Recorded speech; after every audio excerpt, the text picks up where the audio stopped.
the webinar on the future of world order, mapping the new geopolitics. And this theme is based on technology, energy, and security in a fragmenting world order.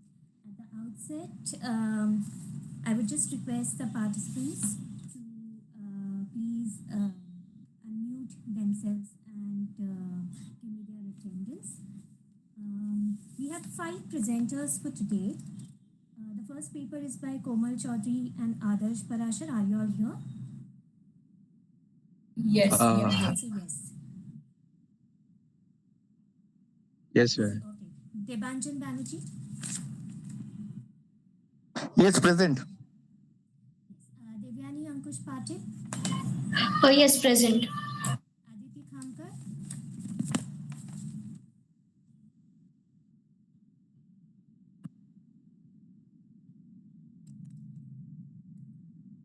Can you hear me now? Can you hear me now?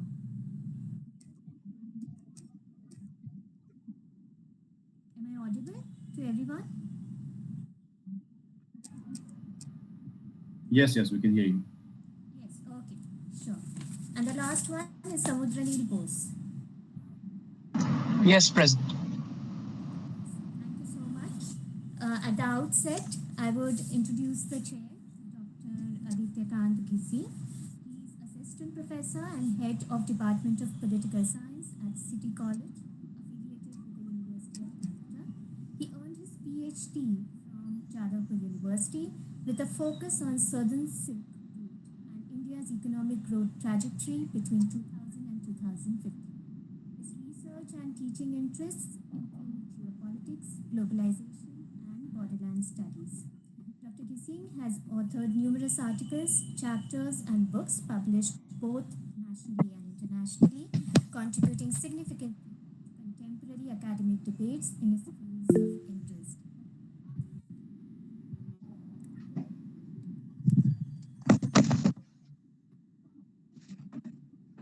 Debanjana. Debanjana, am I audible right now?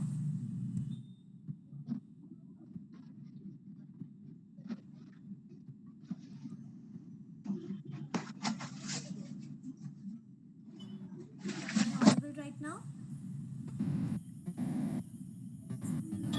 Purvi, you're audible, but your voice is very low. It's very hard to hear. Am I audible now? No.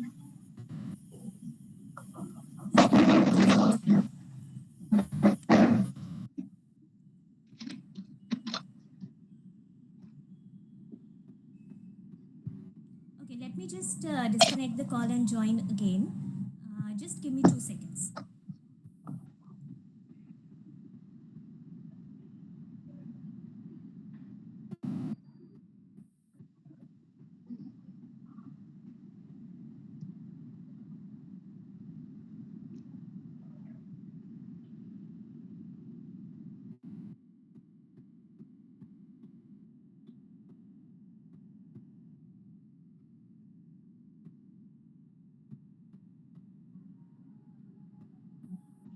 Yeah, am I audible right now? Yes, Purvi, you're audible now. Yeah, thank you so much. Thank you so much. And sorry for the inconvenience. I'll just introduce Dr. Ghising in a very short, quick way.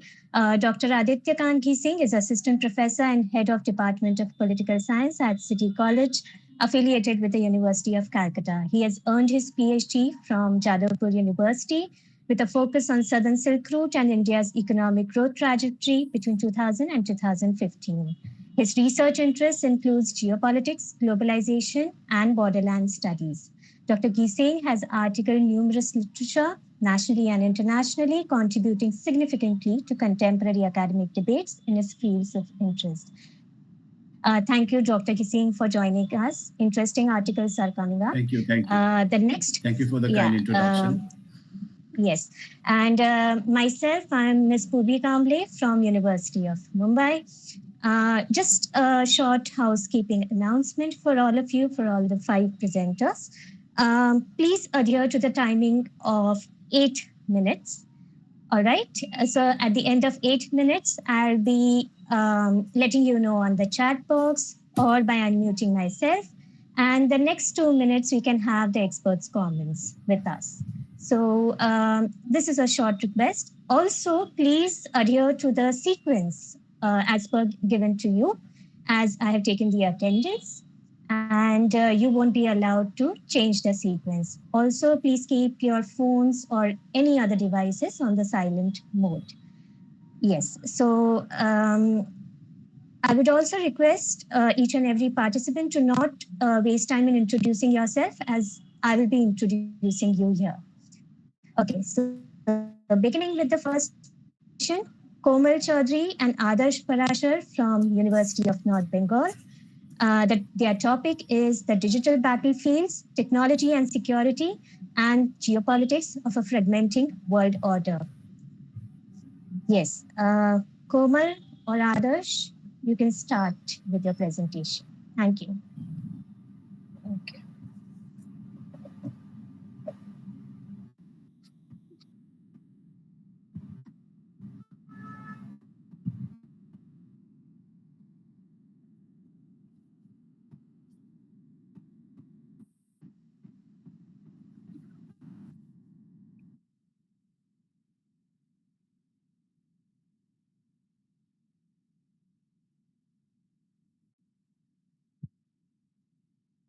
So, good evening, everyone. The topic, as already mentioned, is the digital battlefield, technology, security, and geopolitics of a fragmenting world order. We are living in an era where technology is no longer just a tool that supports our world. It has become the very arena where global power is fought for and redefined. Our goal today is to walk you through how this shift is reshaping everything from international alliances to the nature of warfare itself. So, what do we mean when we say technology is the new frontline? In our interconnected yet increasingly divided world, technological capability has become a primary measure of geopolitical power. Everything from advanced AI algorithm to control over the vast data networks that connect us now dictates strategic alliances. This rapid evolution is so powerful that it risks splintering the global order into separate digital spheres, each dominated by competing technologies and national interest. It's a fundamental change in how nations interact and compete. So, technology is no longer just innovation, it's about power, security, and survival. At the heart of this geopolitics are technologies. Think of them not just as simple storage facilities, but as the digital power plants of our time, as critical to our world as power grids or oil pipelines were to the 20th century. The United States currently hosts 51% of all global data centers, giving it an immense digital footprint. In response, we are seeing a global sovereignty race. Nations are now investing heavily on their own local data infrastructure to ensure data sovereignty and protect themselves from external digital threats.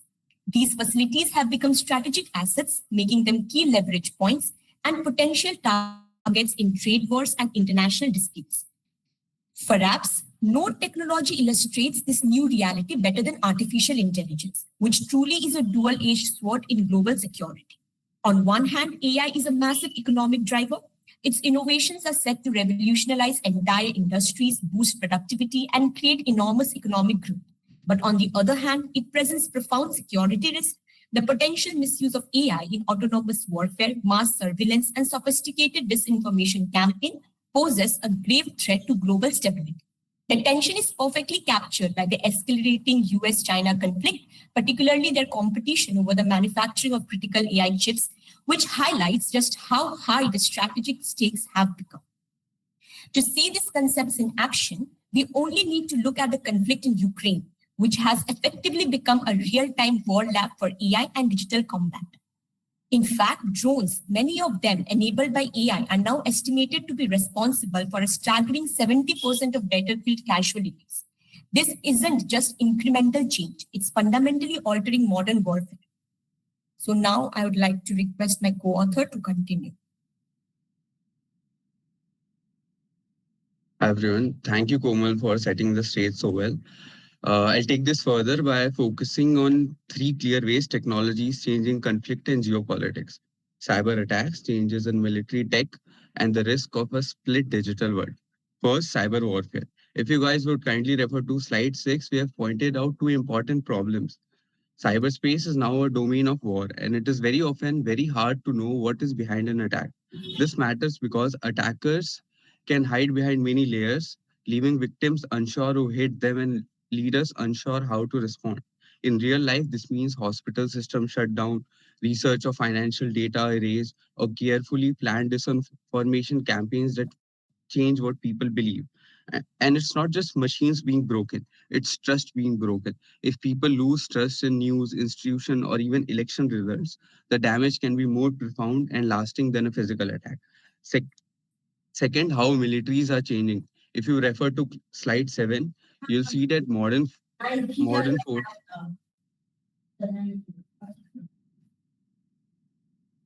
modern force now focus more on speed, information, and precision than on Miss Komal, sheer can you strength. please mute yourself? Yes, Adarsh, you can please proceed.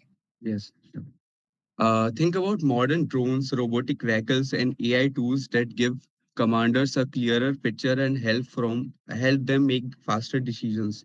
These technologies enable smaller units to perform tasks that previously required much larger forces, as they can act quickly and accurately using real-time data. This shift also changes how militaries train and prepare.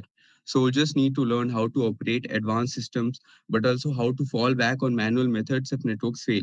Maintenance now includes software updates and cyber protection as much as spare parts and fuels.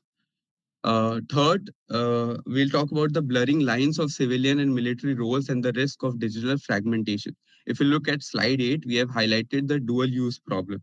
The same data centric might run hospital records, banking systems, and military communications.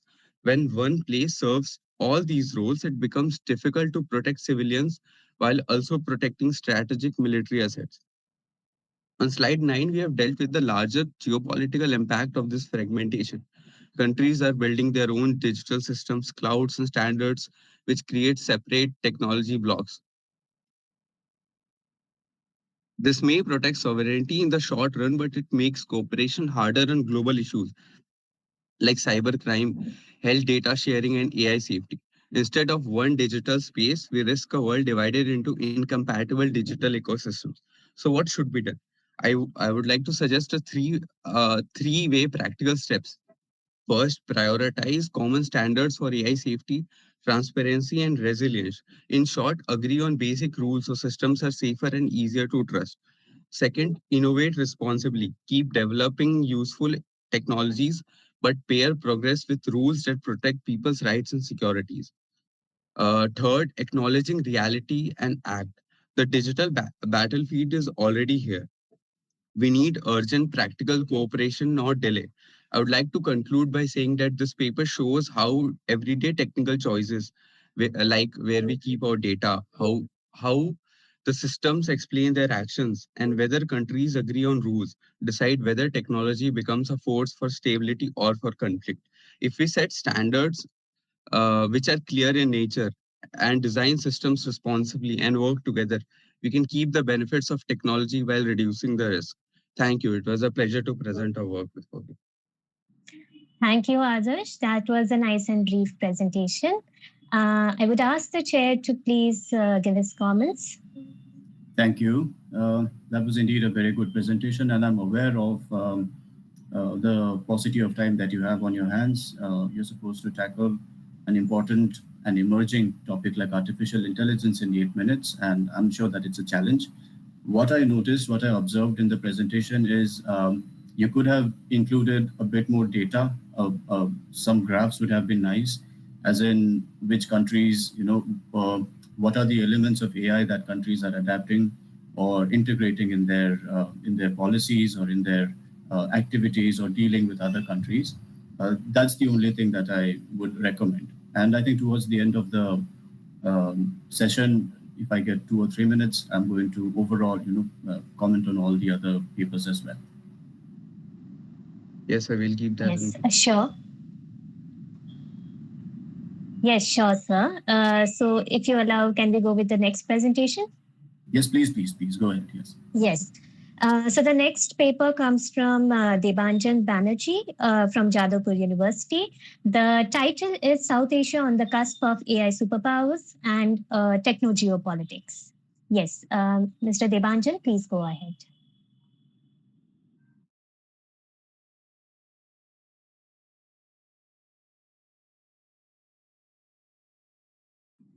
Thank you. Am I audible? Yes, you're perfectly audible. And are you able to see the PPT on the screen? Yes, sir, we are able to see the PPT and your time starts now. Thank you. Thank you to the JAIR and the department for giving me this opportunity to share this presentation with you. So, first of all, I would like to introduce the concept techno-geopolitics. Bruno Macheis, in his book World Builders, mentions very clearly the geopolitics in the 21st century is not about capturing more territory, but creating more territory. Here, creating more territory means creating supply chains of technology-driven economic systems and ensuring everyone is enmeshed within that economic system. You know, in geopolitics, but particularly if we go back to Ratzel and others, it means expansion of your influence. So, if you create a technology like, say, AI, like we have apps like ChatGPT, DeepSeek, and if you can enmesh many people within that, in this way, you enhance your power. And that is the technology-politics of the 21st century, which will determine the fate of this century. As I mentioned, so the command over technology becomes the most useful medium of geopolitics in power in our century. Now, as we understand that technology geopolitics, we have got two major competitors, US and China. The US policy, as we know, over the centuries is the domination and monopoly. So that companies like ChatGPT, Grok, Perplexity, they can continue to make their domination over this AI technology. The US AI companies are massively investing AI servers for huge data storage and to ensure their domination and monopoly over the rest of the world. They're unwilling to share any data or technology that might be challenging their monopoly. Now, Trump tariffs could be one of these techniques. Now, the counterpoint from China has been to give you cost-effective technology-based solutions, such as DeepSeek, Quen, etc., to capture the space in countries of the global south who need cheaper technology and have deep problems, like, for example, climate change, etc. So AI could be a solution that China is providing. So these are two examples I'm giving you. This is a very important company called NVIDIA Corporation. I think we are all aware of that they are a chip making company. Now, as you can see that there is a dip, particularly from January, when the DeepSeek thing came about. This is a dip in the May-June part. Now it's kind of going up again. This could be that the DeepSeek and the competition in AI actually had made sure that NVIDIA profit went down and all.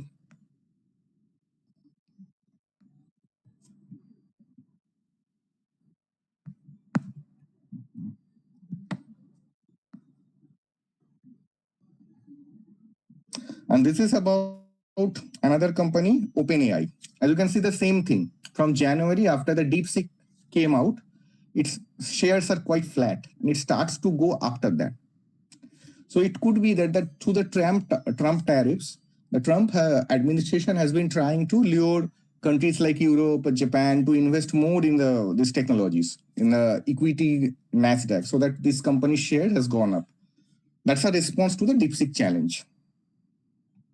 And South Asia, as we understand that there are deep challenges and as well as opportunities that can be made from this particular technology or political competition between these two giants, US and China. I would like to say that South Asia has deep issues, like, say, climate change, environmental pollutions. So AI-driven solution could be one way to mitigate these problems. Data sovereignty and techno domination are very key issues. As we are all aware of, AI algorithms are dependent upon data upon data, many data, so that data servers are being built all over the world. However, the data from small peripheral countries in South Asia or elsewhere in the global south, they are used by countries like, companies like DeepSeek or ChatGPT to train their algorithms. However, the end countries don't get much out of this. So one solution could be that to have something like a data tax. So if you were using a data for a small country, the country can have some sort of tax on you in order to protect that data. And there must be some sort of localization of the data also. So one copy of the data that you are taking should be stored in that particular country. Policymakers need to address the significant issues with policies that I mentioned, that hedge between these two, China and US. This is the must of the day, because there will be pressure, there will be domination. So what best we can get out of that, that will be good. And one thing here, I'd like to say that a peripheral country in South Asia, Nepal, that has adopted EV, electric vehicle, as a technology to address the pollution issue in that country. And if you look at that, they have gone to the Chinese companies to purchase a lot of EV, and as a result, they have been able to reduce their trade deficit. They're saving now around $400 to $450 million, which is big for a small country like Nepal economy. And in future, this can be helpful by reducing their petrol and diesel imports, as well as the amount of pollution. So this is one particular case study through which Global South, and in particular South Asia, can tackle the challenge of environmental pollution like that and climate change through the adoption of AI and hedging between these two global superpowers. That's it my side. I welcome your questions. Thank you. I think after setting the note with the general introduction about global AI geopolitics, this was a good case study on South Asia. If the chair puts the comments at the end, I think we can go with the next presentation, if the chair allows. Yes, please go ahead. Yes. So the next presentation is by Devyani Ankush Patil. Her title is Old Framework to New Realities, Role of International Institutions in the Multipolar World. Devyani, are you here? Yes. Yes, you are audible. And do you have a presentation? Yes, I have a presentation, but Debanjan Banerjee is presenting, so I can't share my screen. Okay. Debanjan sir, can you please pull out your presentation? Yes, thank you. Is that okay? Yes. Thank you. Right. Yeah, is it visible now? Yes, Devyani, your presentation is visible. Yeah. Please tell me when should I start, okay? Yes, your time starts now. Yes. Hello everyone. I am here, as you all know, my name is Devyani Patil. I am from MA Political Science, and here I am going to talk about my paper, which is titled as Old Framework to New Realities, Role of International Institutions in the Multipolar World. This is the next slide, which talks about... Wait a minute, there is a lapse in my system, I guess.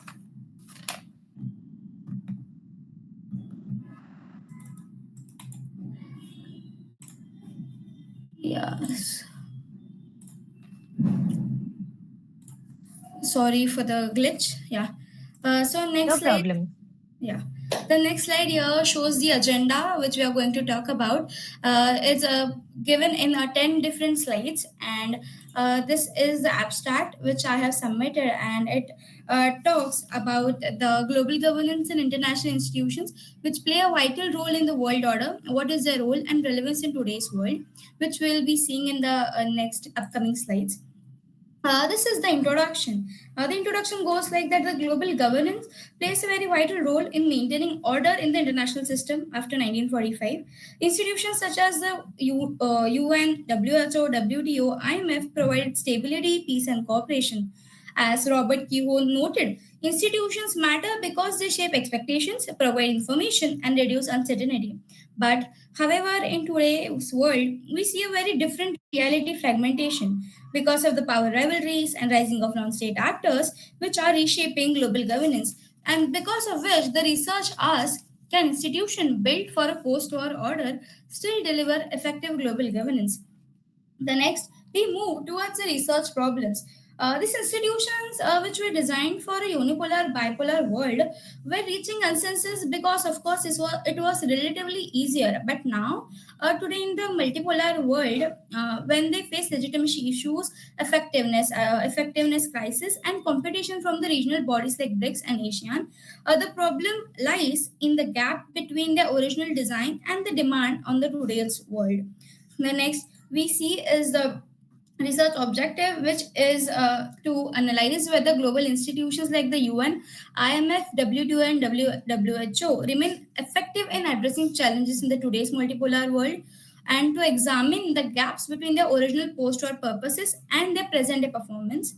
And again, to evaluate the relevance if the international institutions are maintaining peace, cooperation, and world order in this multipolar world.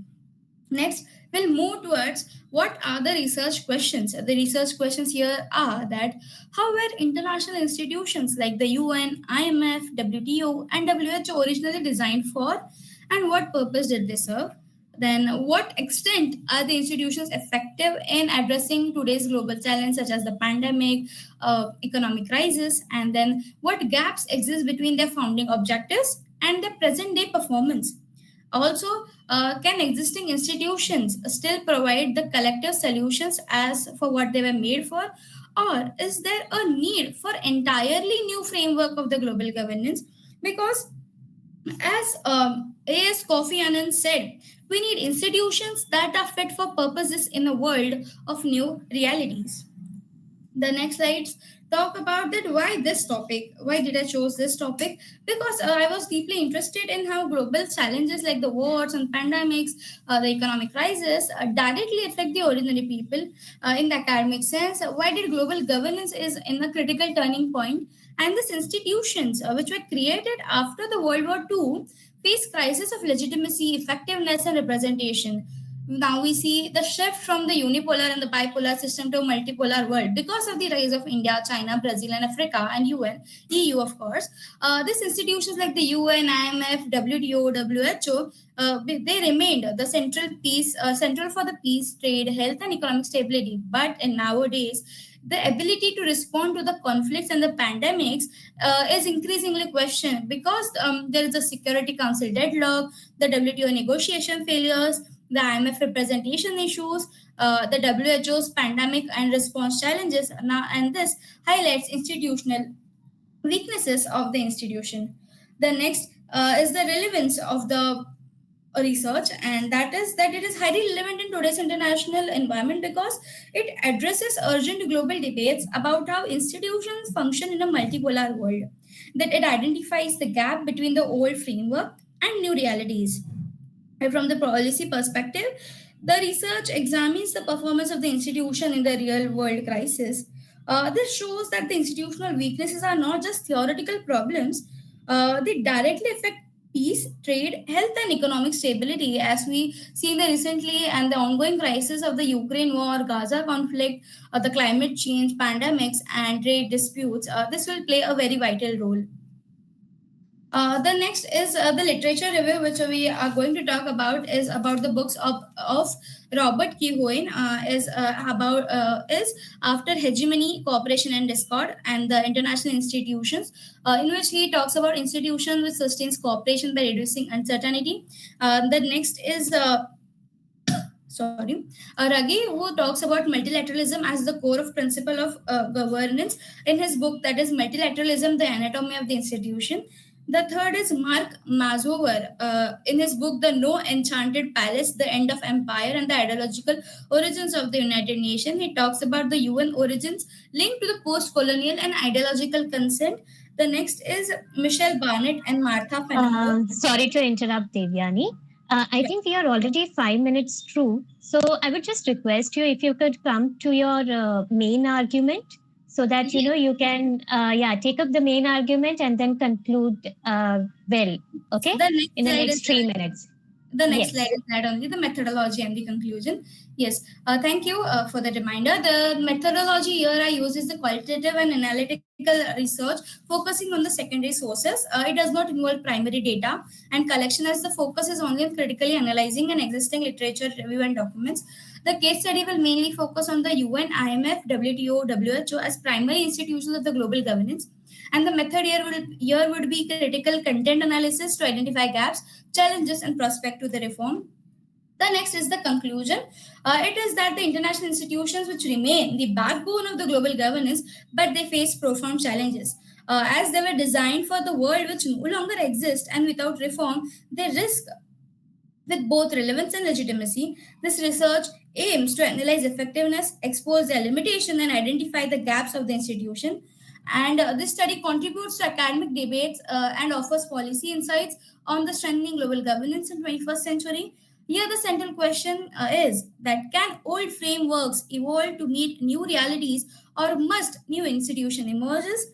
As Boutros Ghali once said, the world no longer can afford an institution that is strong only in rhetoric but weak in actions. Thank you for your time. I open for the questions. Yes, thank you, Devyani. And it was a pertinent question now that we spoke through the introduction session that how the UN has collapsed to address many issues. That was Devyani from KG Joshi and NG Bedekar College of Arts and Commerce, Maharashtra. Now, next, we have Aditi Abhijit Khamkar from Flame University. Are you there? Yes, ma'am, I'm here. Yes, and her title is The Digital Path to Extremism, Understanding Online Radicalization and Its Implications. Yeah, Aditi, please go on. Yeah. Yes, your time starts now.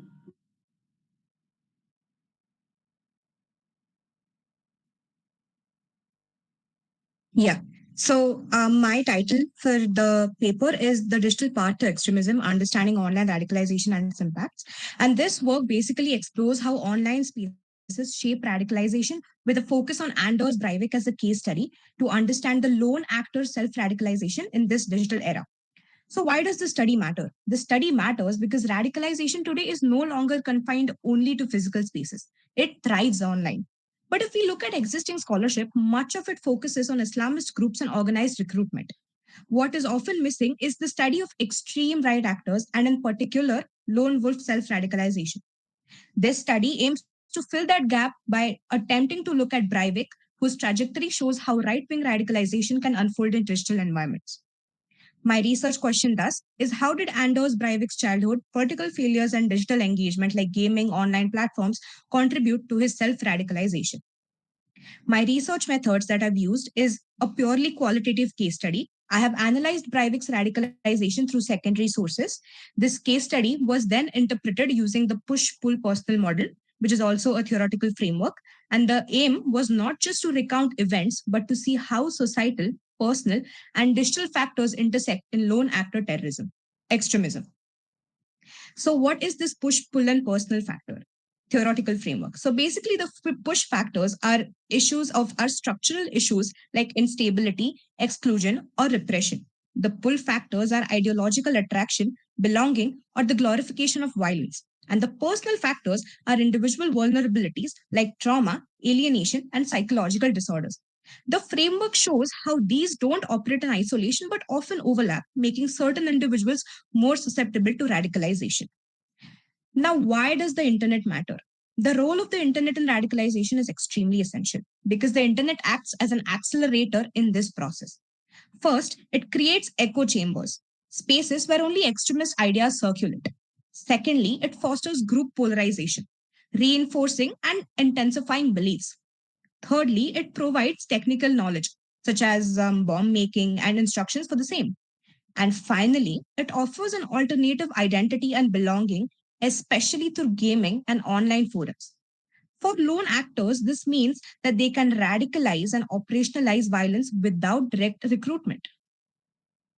Now, what is this case about Breivik? Now, Breivik illustrates this pathway very well. His push factors included political exclusion and grievances against multiculturalism. His pull factors were the narratives of saving Norway from Islamization. And his personal factors were a volatile childhood, isolation, and resentment. The internet provided him both knowledge and validation, creating an alternate reality where violence appeared not only possible but necessary. So rather than being recruited, Breivik essentially self radicalized online. What makes this study different? This study does three things differently. Firstly, it moves beyond Islamist frameworks to focus on right wing lone actor extremism. Secondly, it highlights self radicalization, not just group based recruitment. And thirdly, it shows that the internet is not just a propaganda channel, but an identity shaping ecosystem.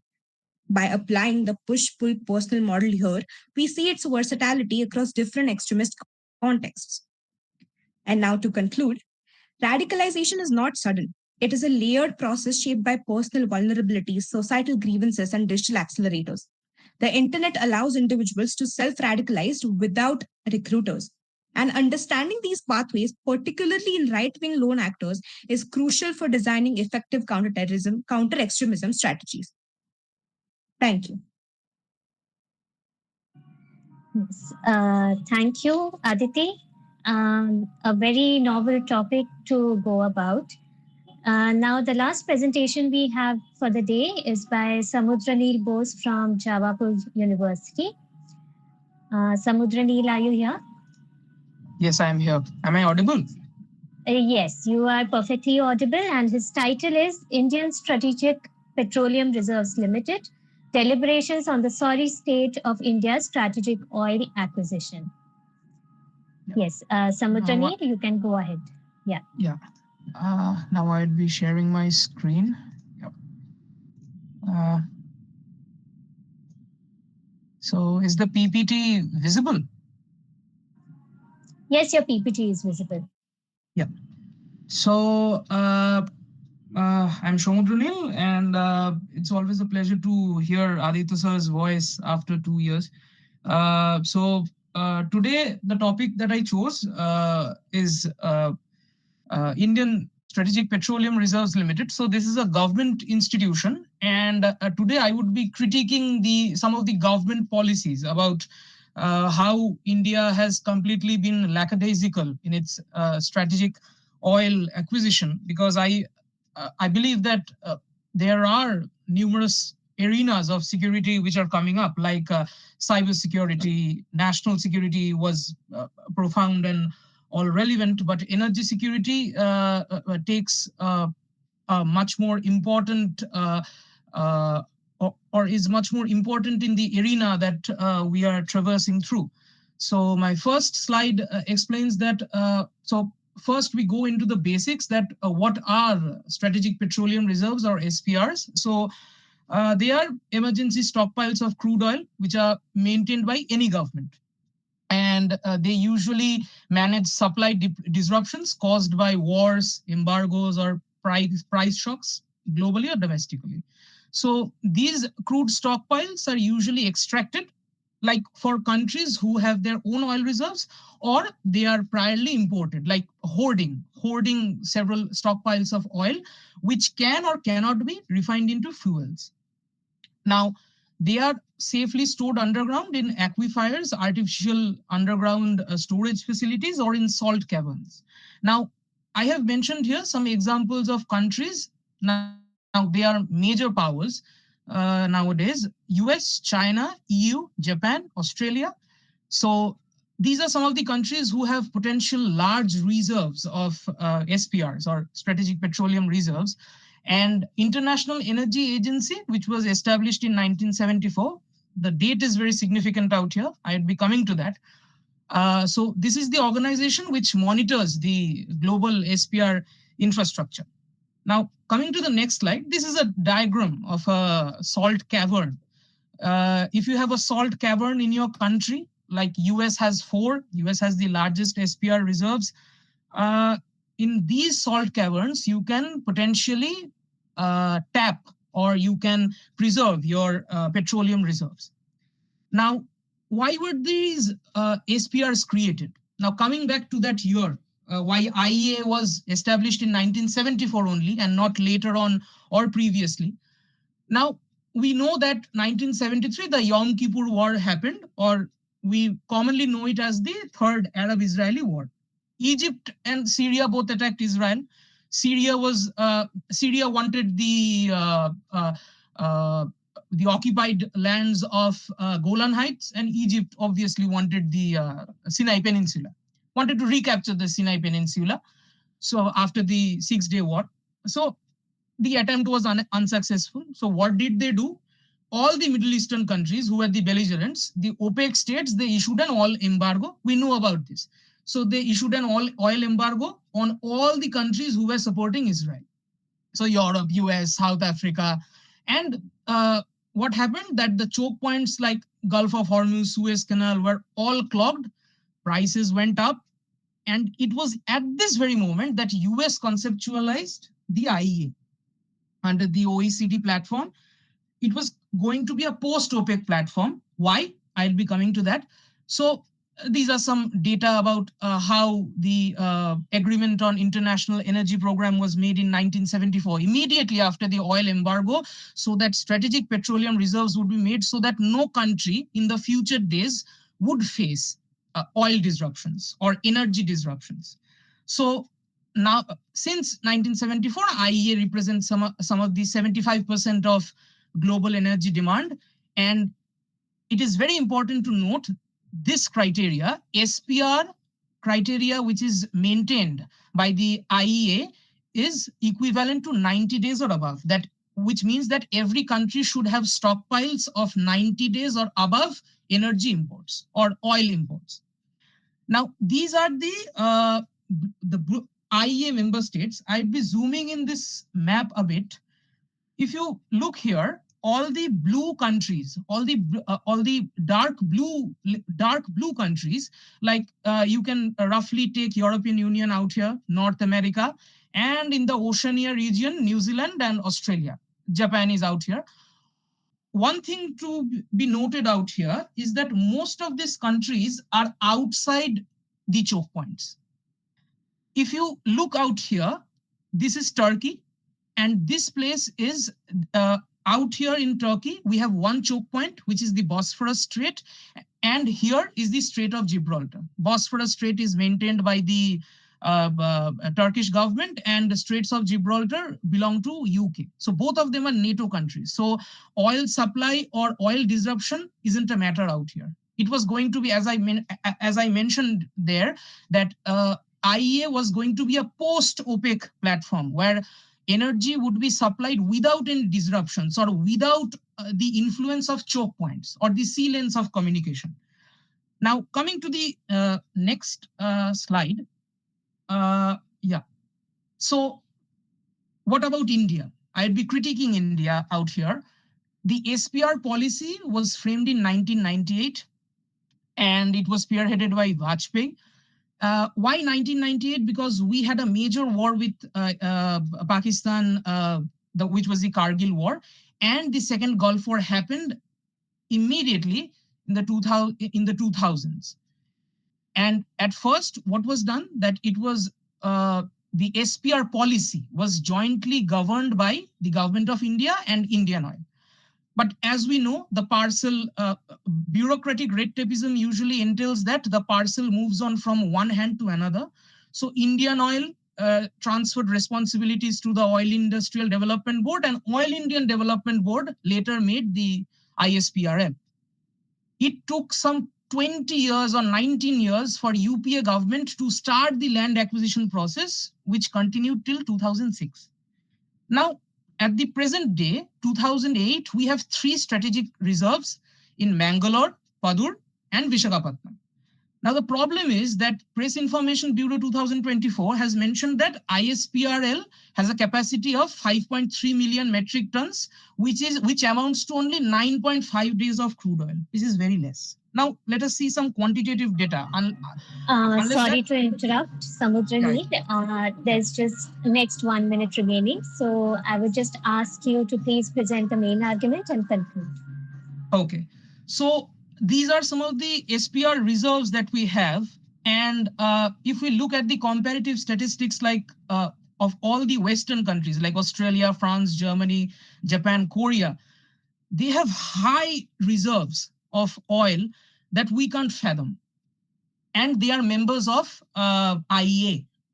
Now, there have been, now, since I don't have much time, I would have mentioned some statistical data as to how the Indian government has always ignored on this very fact of acquiring strategic oil reserves. And I would give two such examples, two primary data examples where the government has completely ignored strategic oil requisition. Here is one such data. Please note, this is a Press Information Bureau notification. This is 3rd February 2021, that 5.3 million metric tons are there in the ISPRL, and we only have 9.5 days of crude oil requirement. Okay, and the second one is that this one, I would zoom in this particular notification. It is in 2024, and here, apart from everything, so the education minister, Dharmendra Pradhan, is giving this answer that as India is an associate member of IEA, we do not have the requirement to fill up our strategic oil reserves. So that if any day, any war or any oil crisis happens, we don't have any oil reserves beyond 9.5 days. So what are the solutions for it? The opposition should ask proper questions in the question hour. Private members' bill can be introduced where a minimum cap of 30 days can be established. China has a minimum cap of 50 to 70 days. The Foreign Office, we don't have an IEA office in India. The Foreign Office should allocate a place in Chanakyapuri where Indian IEA members, along with a joint parliamentary committee, can be set up in the parliament so that they can have proper policies for a 90+ day oil reservation policy. And the last concluding argument that I would say is that we are importing Russian oil today only. I checked, the global oil prices were some $61 US, but still the domestic oil prices of India are very high, which is 105 for petrol and 92 for diesel. If we want to make ourselves a Viksit Bharat, as Modi or the NDA government calls it, then we should be energy sufficient. Thank you very much. So this was my critique of the Indian government. Yeah. Yes, thank you, Samudrani, and sorry for that background noise. So I think we are ready for the experts' comments at the end. And I would just request all the participants to at least, switch on their videos until the expert finishes his comments. Yes, thank you. And over to you, Dr. Ghising. Thank you. You don't need to call me an expert. I mean, looking at the papers today, students have more information than we do in some of the topics. And firstly, my congratulations to all the paper presenters. I know how difficult it is to have a time limit and then, have lots of arguments to make. But I think some of the comments that I would have is, try to work on your papers. I haven't read the full paper, but based on your presentations, all of the papers are very, very promising. Try to work on the paper, extend it, and try to send it out for publications. These are all very, very pertinent topics. Okay, let me start. I think the first speaker, I've already made my comments. Mr. Devanjan, AI and South Asia. It's a very good presentation. Again, the same comment that I had for the first presenter also. It would be better if you include some charts, some data, because you're talking about AI, and the presentation also has to look, it has to do its part. Some areas that I would suggest, these are things that are coming up with regard to South Asia. Since South Asia has so many international borders, and there is a problem of international, immigration and human trafficking and smuggling and all of that, you could talk about artificial intelligence and how it could be used to tackle these problems at the borders. Most of your presentation, from what I could understand, was about digitalization. It was not about artificial intelligence. You focused on Nepal and its emerging tilt towards electric vehicles. But then there are so many problems, so many solutions that AI can bring. And this again goes against the first speaker who talked about battlefields, the pros and cons of AI. Okay, I hope you're able to understand what I'm trying to get at. Ms. Devyani, okay, after listening to you, I just have one question, and it's a yes or a no answer from you. Do you believe that a new international order would address the existing problems that we have? Yes, according to my research paper, it is a yes. All right. Okay, that's all. Ms. Aditi, it was a very, very well arranged presentation, and it really sounds very, very promising. Online radicalization, these are things that maybe we're not talking about so deeply right now, but of course, these will be problems going forward. As new generations come up, these will be the problems that we'll have to deal with. I would suggest, again, refining your work and sending it to a good publisher for publication. Okay, that's my only comment to you. Samudranil, it's very good to see you again also after 2 years. Very, very good presentation. And I don't know if you were lucky or whatever happened, you actually got towards the end of you got to finish your presentation, right? So when we talk about arguing things, when we talk about debating or explaining our topics, it's the solutions that we look for.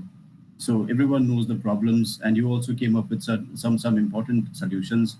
And of course, oil requisition has to be looked at seriously from our government or the administration.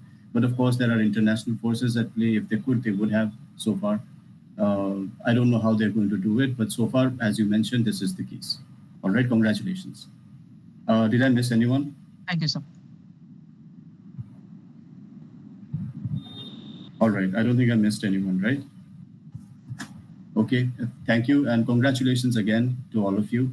Please seriously consider refining your work and sending it to good publishers. More people need to hear about these things.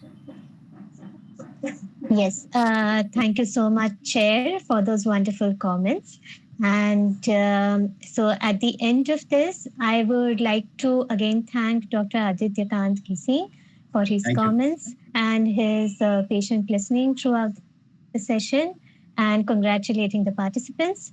All these 5 presentations, right from Komal, Devyani, Adarsh, Samudranil, Aditi, all of these presentations, sorry if I missed out any name, all of these presentations have been wonderful. And as our expert,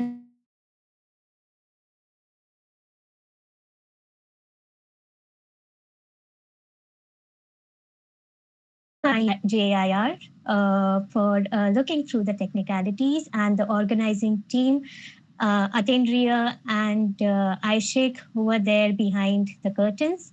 The professors of JAIR who gave a wonderful introductory session, Dr. Lahiri and Dr. Sham Kishore, all of them, all the JAIR team. Thanks to everyone. And I think if you allow, sir, we can sign off then for the day. Yeah, please, yes. Yes. Thank you, Thank you, everyone. thank you.